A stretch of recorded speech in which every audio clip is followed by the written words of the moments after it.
Hello watchers, we are students from the Ateneo and we are here at UP Diliman and we are going to report about the solid waste management in the school. The UP has been around for more than 100 years now and this is one of the most prestigious schools in the Philippines and you guys are about to find out how they manage their waste. Good afternoon. We're students from the Ateneo and we will be reporting about solid waste management. We're here in the UP Diliman office of Task Force Solid Waste Management and we're going to interview the head of this office. Let's go!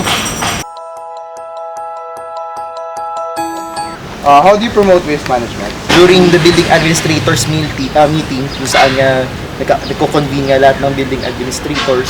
So doon yung nangyayari yung pagpo-promote, let's say, ng 3 Rs, yung reduce, reuse, recycle, yung tamang segregation ng basura kasi sa mamagitan ng tamang pag-segregate ng basura, nababawas kasi yung mga actual na basura na natatambak sa tinatawag nating landfill. UP is a big campus.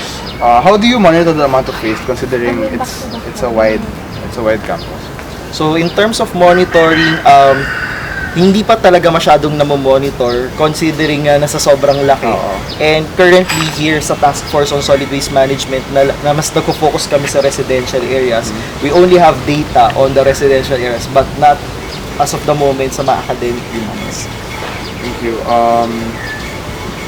Hinuhuli ba yung mga naglilitter dyan sa tabi-tabi? Nakuhuli niyo ba sila? Ayun, unfortunately here in UP Diliman, hindi pa ganun katindi ang enforcement lalo na sa waste management or particularly sa simpleng ng pagtatapon, ganyan.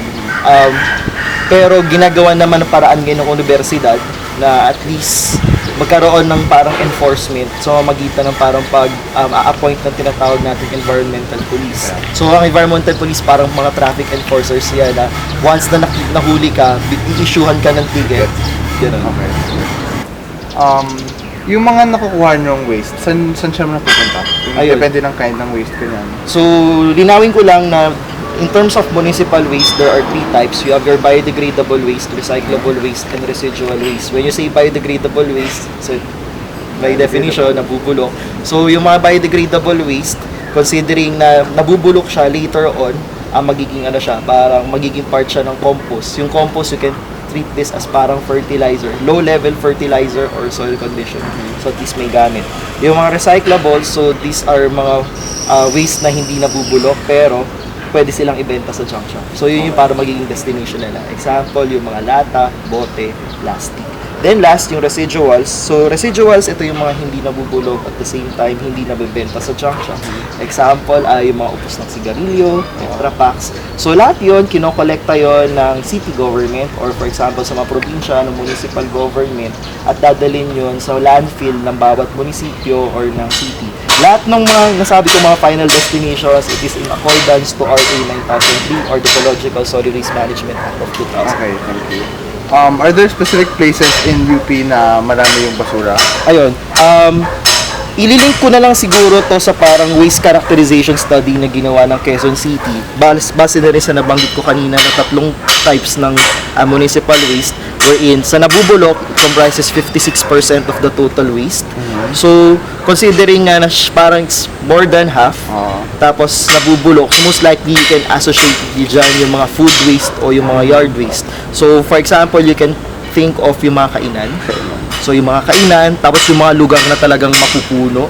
Ayan, kasi mapupuno, source yan ng yard waste. Tapos yung mga kainan, source natin yan ng mga food waste. So, yun yung mga areas na talaga. Marami doon. Last question, how would you improve this waste management system if you could? Ayun, so since me personally, 10 months pa lang akong head dito sa Task Force on Solid Waste Management. Currently, mas ini-improve ko muna yung systems dito sa loob mismo ng opisina o mismo na sasakupan ng aking aking jurisdiction. And medyo na-address naman namin yung yung parang yung hindi magandang aspects nga ng basura. Thank you. Yun na lang po. Salamat sa pagsagot. UP is a very great school. But there are parts of the school that are big. Like for example here, there's so much trash everywhere. If we don't segregate, trash will increase to hazardous quantity, it will cause land pollution, and it will make soil toxic. There is also the need to decrease the amount of waste to be thrown in landfills because of the increasing problem on the lack of available lands to dump trash in countries like Japan. They even need to unload their tons of waste outside the country, which adds sanitary condition problems in the nearby countries.